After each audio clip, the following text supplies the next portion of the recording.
और इसलिए ये नंबर कैंसिल हो जाता है। और टीचर, इस केस में क्या ये अच्छा नहीं होगा कि ये फॉर्मूला इस्तेमाल किया जाए? नहीं युवराज, ऐसा कोई फॉर्मूला नहीं है। जी, मैंने अभी अभी इसे क्रिएट किया है। क्या? युवराज, आपका दिमाग बहुत तेज है, लेकिन ये गलत है। क्या सॉल्व हो गया? इसका मतलब हुआ कि मैथमेटिक्स की दुनिया में ये एक नई खोज है। जो पार्ट्स हमें दिए गए थे उन्हें जोड़कर ये फॉर्मूला बहुत आसानी से निकल आया। मैं अभी सोसाइटी में सबको बताकर आता हूँ, ये एक बहुत बड़ी खोज है। टीचर चले गए। कोई बात नहीं, किसी बात को अगर मैं एक बार सुनकर समझ सकता हूँ तो मुझे नहीं लगता उसे बार बार सुनते रहने से कोई फायदा होगा। हाँ, कितना बोरिंग है। युवराज सेसिल, हाँ? मैं एक वैम्प हूँ यानी खलनायिका। मेरा काम है हीरो और हीरोइन को एक दूसरे से दूर करना और आखिर में तुम्हें गहरे सदमे में पहुंचा देना। इस बात का कोई मतलब नहीं बनता।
मैं हूँ सिसिल ग्लो अल्फास्ता।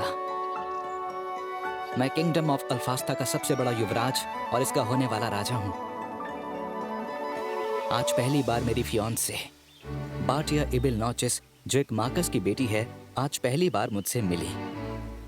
लेकिन लगता है सिर्फ मैं ही नहीं हूँ जिसे उसकी बातें समझ नहीं आती। सबका मेरे जैसा ही हाल था। मिस बाटिया, आखिर आप यहाँ क्यों खड़ी हुई हैं? चाय पीते हुए आराम से बातें करते हैं। क्या?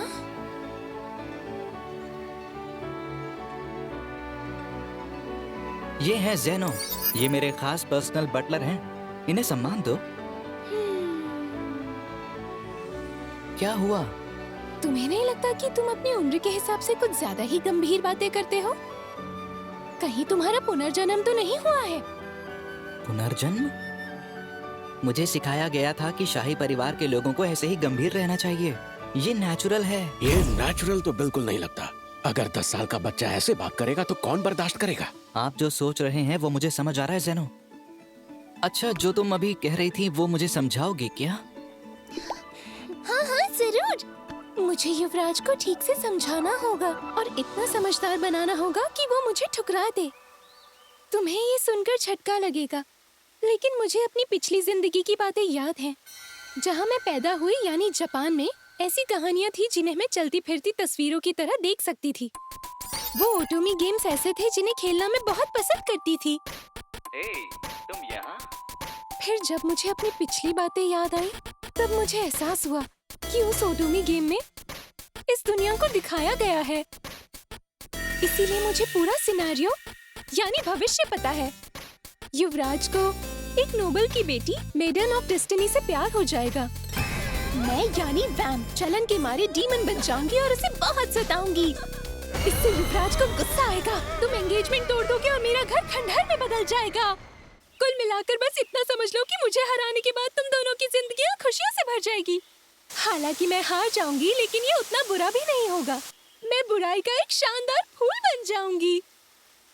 मेरे साथ इससे पहले ऐसा कभी नहीं हुआ कि मैं किसी की कही बात को ना समझ पाया हूँ। क्या कह रही है ये? वैसे सच कहूँ तो चाहे ये कल्पना बहुत अच्छी कर लेती है या इसमें भविष्य बताने की शक्ति है, इससे मुझे फर्क नहीं पड़ता। बात सिर्फ इतनी है कि ये अपने सिनेरियो के हिसाब से खुद को ढालना चाहती है। अगर इसके रानी बनने पर ये चीजें इस पर असर नहीं डालती तो मुझे कोई फर्क नहीं पड़ता। मैं सोच रहा था, बुराई के जिस शानदार फर्स्ट रेट फूल का तुमने जिक्र किया था उसका क्या मतलब है?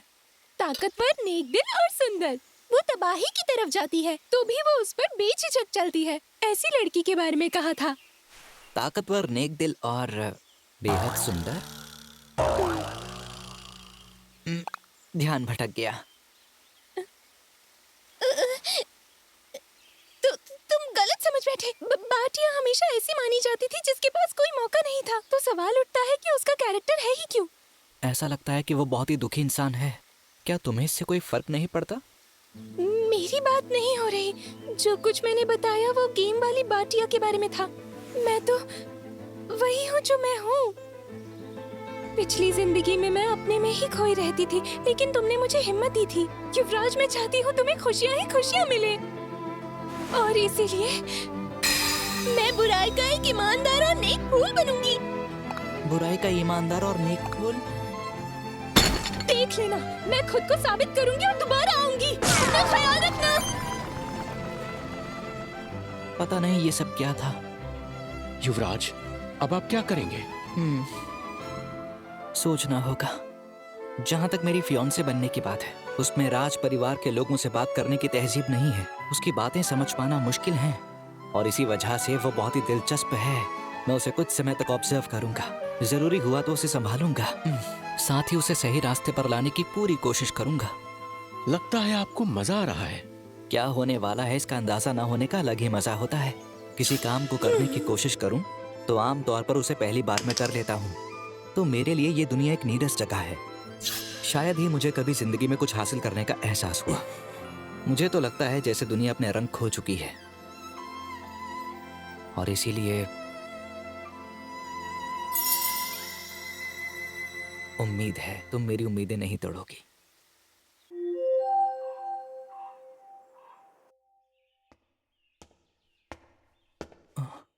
युवराज, हमारा एक दूत लेडी बर्टिया की खबर लेकर आया है। उन्होंने खुद को 1 साल से अपने घर में बंद कर रखा है। जाहिर है कि यह चिंता की बात है। मैं 1 साल से दूतों को भेज रहा हूं उसका हालचाल पूछने के लिए। वो बिल्कुल ठीक ठाक और जोश में है। पर उन्होंने दुनिया से खुद को क्यों काट रखा है? उन्हें देखोगे तो खुद समझ जाओगे। शायद जल्दी ही सबके सामने आ जाएगी।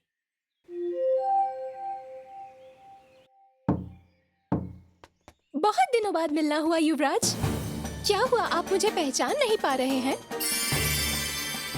बाटिया एबेल नोटिस, मैं हूँ आपकी फियांसे। ये तो कमाल हो गया। कितना जबरदस्त बदलाव आ गया इसमें। यानी जो खबरें मुझे मिल रही थी वो सच थी। क्या मुझे पहचाना नहीं? मुझे कोई और समझ लिया था। होने वाले राजा से क्या इस तरह से बात करते हैं बाटिया? क्या कर रहे हैं डैड? इतना गुस्सा मत कीजिए। युवराज, मेरी बेवकूफ बेटी को माफ कर दीजिए। प्लीज आप परेशान मत होइए। आपको नहीं लगता इसकी हरकतें प्यारी हैं? युवराज, एक बार फिर से वही कहेंगे प्लीज, जो अभी कहा था, प्यारी। 1 मिनट बाटिया, ये जैसे दिखते हैं उससे धोखा मत खा जाना। इनकी आंखें कभी मुस्कुराती नहीं हैं। प्यारी चीजों को पसंद करने के लिए जो इमोशंस चाहिए होते हैं वो इनमें नहीं है। तुम मेरे मुंह से ही प्यारी शब्द सुनकर काम चला लो। प्यारी हो तुम। पता नहीं मार्कस को इस बात का एहसास है या नहीं कि जो उन्होंने कहा वो मिस बाटिया के शब्दों से ज्यादा बुरा था।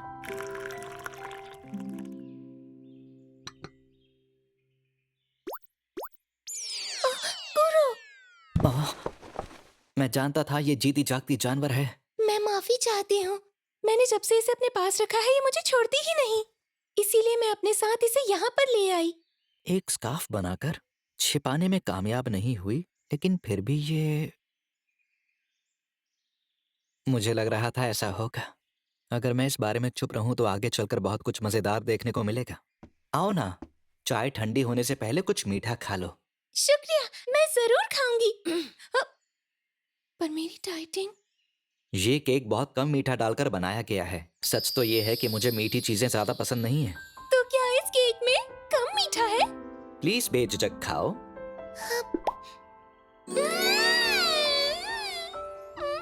मुझे तो लगा था ये बुराई का ताकतवर नेक फूल बनने की कोशिश कर रही है, लेकिन अब लगता है ये उल्टी दिशा में जा रही है। अच्छा, तो अब हम कल के बारे में कुछ बात कर लें क्या? हाँ, कल की पार्टी में मैं फर्स्ट रेट वैम्प बन के युवराज के साथी के रूप में जो मुझे करना चाहिए वो करूंगी। पता नहीं ऐसा क्यों है, ये भरोसेमंद दिखना चाहती है, पर मैं और जानना चाहता हूँ। ये सुनकर तो बहुत अच्छा लगा, पर तुम एक वैम्प हो और तुम्हें अपनी पिछली जिंदगी की बातें याद हैं। इस बात को हम अपने बीच ही रखेंगे, ठीक है? लेकिन ऐसा क्यों? क्योंकि जिस हाई सोसाइटी में हम जाने वाले हैं वो ऐसी दुनिया है जहाँ किस बात का बुरा लग जाए कुछ नहीं पता होता। बुराई का फूल जो खुद को हमले के लिए खुला छोड़ देता है वो घटिया तो लगेगा ही ना। ये बात है, अपने ओपोनेंट्स को चुपचाप हरा देना फर्स्ट रेट होता है और बड़ी बातें करके अपना नुकसान करना थर्ड रेट। मैं सब समझ गई। मैं गेम वाली बाटिया से बिल्कुल अलग हूँ, क्योंकि मैं बनूंगी बुराई का सुंदर और नेक फूल। मैं खुश हूँ कि तुम मेरी बात समझ गई, हालांकि मुझे लगता है इसकी समझ थोड़ी सी कम है। पता है, कल मेरा 11वां जन्मदिन है और मुझे खुशी है उसे मनाते हुए तुम मेरे साथ होगी।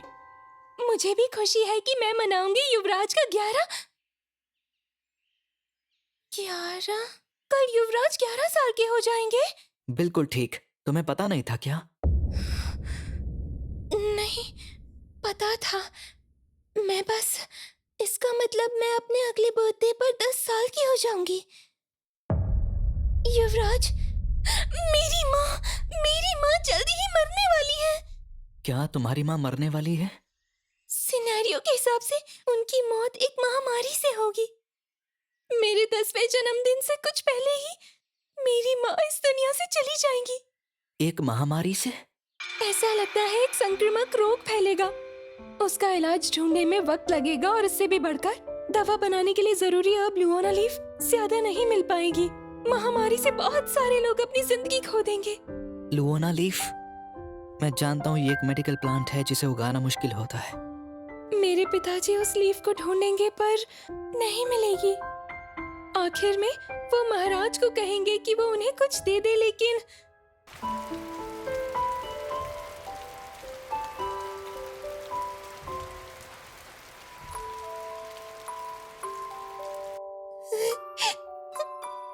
जो तुम बता रही हो वो 1 साल बाद होगा, है ना? अगर अभी से तैयारी कर लो तो अपनी माँ को बचा नहीं पाओगी। लेकिन अगर मैं ऐसा करूंगी तो सिनेरियो या तुम्हारी माँ, तुम्हारे लिए क्या जरूरी है? ये जाहिर है कि मेरी माँ। लेकिन अगर सिनेरियो बदल गया तो फिर युवराज की। मेरी? युवराज, ये लो, अपने आंसू पोंछ लो। मत भूलो मैं तुम्हारा फियांसे हूँ। अगर मुसीबत में फंस जाओ तो मुझे बताना, मिलकर सुलझा लेंगे।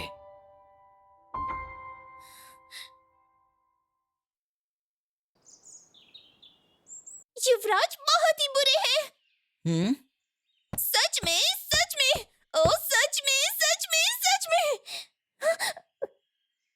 माफ कर दीजिए, किसी लड़की को ऐसा नहीं करना चाहिए। अरे नहीं, माफी मुझे मांगनी चाहिए। क्या मैंने ऐसा कुछ कर दिया कि तुम्हारे सुंदर चेहरे पर रौनक की जगह उदासी ने ले ली? मैं इसीलिए परेशान हूँ कि आज मेरा 10वां जन्मदिन है। मैं महामारी से लड़ने के लिए अच्छी योजना बनाना चाहती थी, लेकिन अपने लेटर्स में हमेशा तुमने जवाब दिया कि सब ठीक है, तो ऐसे में मैं भला क्या करती? माफी चाहता हूँ। मुझे अंदाजा नहीं था कि तुम इतनी परेशानी से जूझ रही होगी, लेकिन सब कुछ एकदम ठीक है, इसलिए मैंने लेटर्स में ऐसा लिखा था। मैंने लुओना लीफ इकट्ठी करने की कोशिश की पर मुझे नहीं मिल पाई, और जब गर्मियाँ आई तो पता नहीं किस वजह से बीमारी फैली ही नहीं। मेरी माँ बिल्कुल ठीक है। जरा भी समझ नहीं आ रहा कि हो क्या रहा है।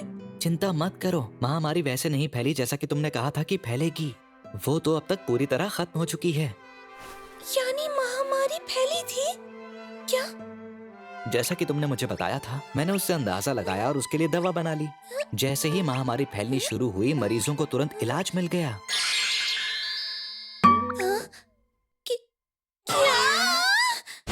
युवराज, बताओ इससे क्या मतलब है तुम्हारा? सिर्फ सिर्फ तुम ही हो जिसे मेरे साथ ऐसा करने की छूट है मिस बार्टिया।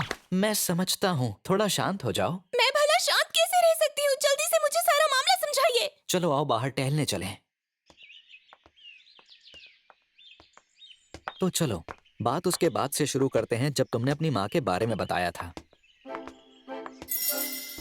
महाराज आज बहुत खुश नजर आ रहे थे। आपको ग्रीन हाउस इस्तेमाल करने की अनुमति जो दे दी। बेटे के लिए जन्मदिन का तोहफा चुनने की चिंता दूर होने के बाद उन्हें जरूर सुकून मिला होगा। तो अब आप क्या करने वाले हैं? पहले जाऊंगा लाइब्रेरी, लुओना लीफ के बारे में जानकारी लेने।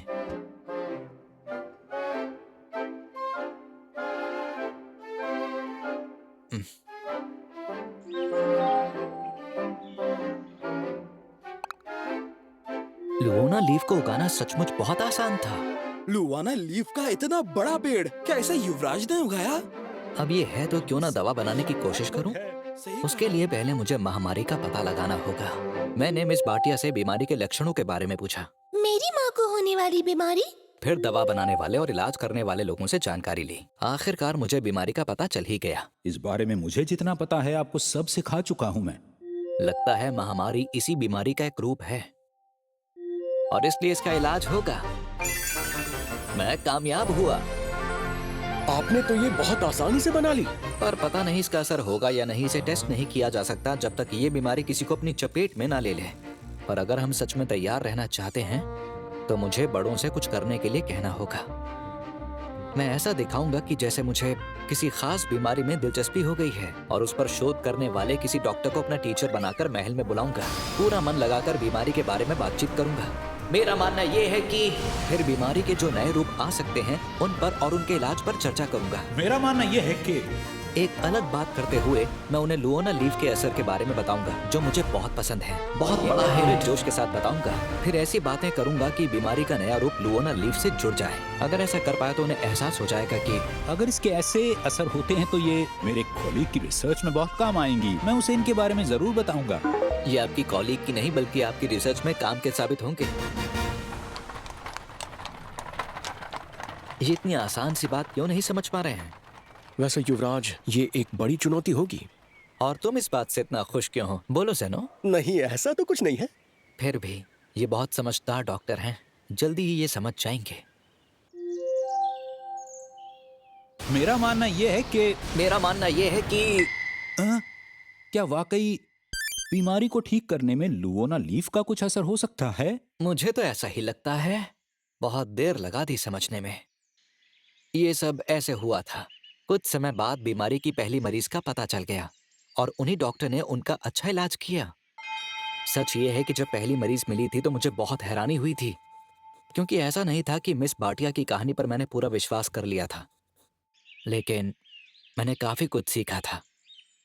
डॉक्टर को समझाने में काफी मुश्किल हुई और मैंने मिस बाटिया को परेशान किया।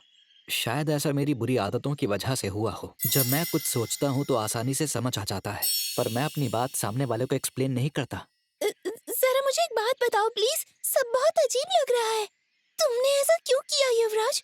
मैंने ऐसा क्यों किया? मेरी फियांसे परेशान दिख रही हो तो मैं उसे नजरअंदाज नहीं कर सकता हूँ। लेकिन फिर भी ये सब करना एक 11 साल के बच्चे के बस की बात नहीं है।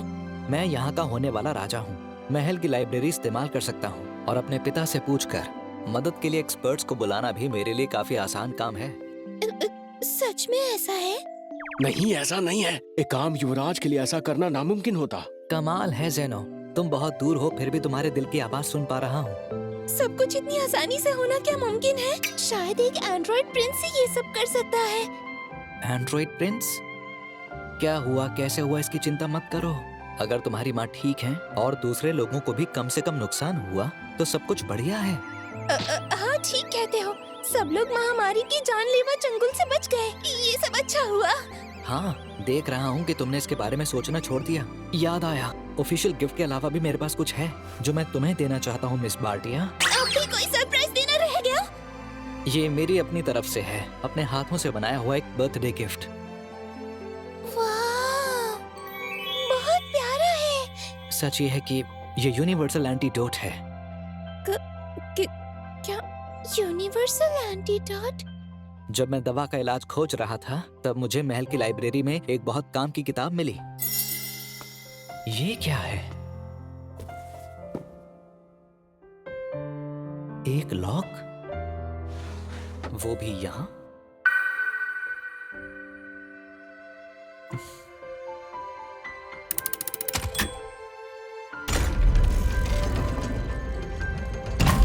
वहां से जो सीखा उससे ये बनाने की कोशिश की, क्योंकि भविष्य में तुम एक रानी बनोगी, इसलिए तुम्हारी जान को खतरा हो सकता है।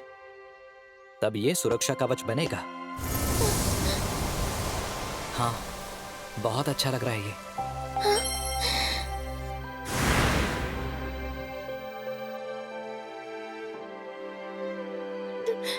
तुम्हारा बहुत बहुत शुक्रिया।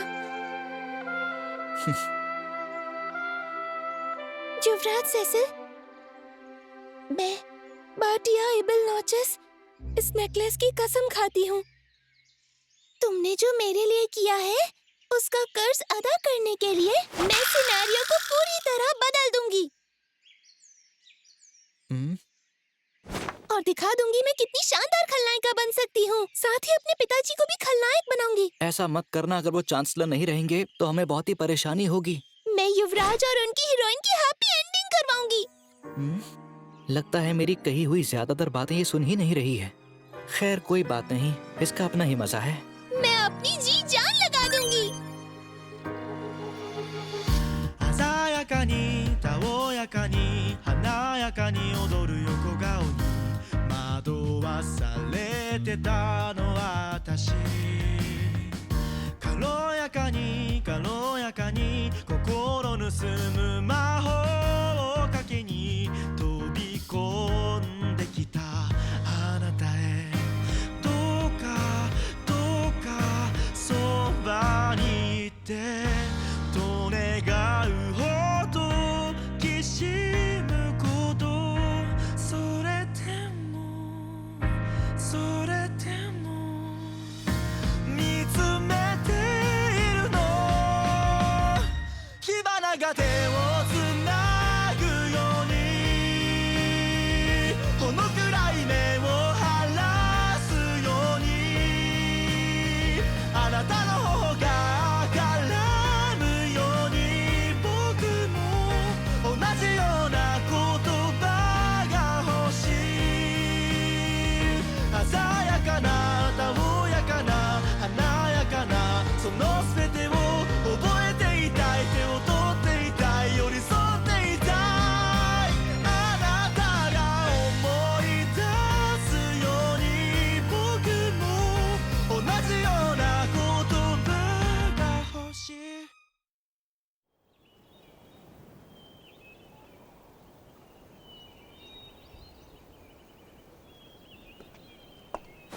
क्या तुम घायल हो गए हो?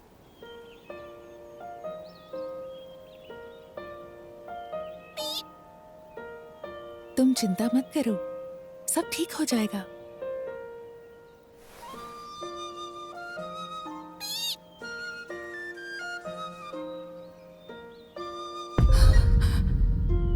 मुझे याद है, मैं हूँ। An observation log of the self-proclaimed villainess's debut into society.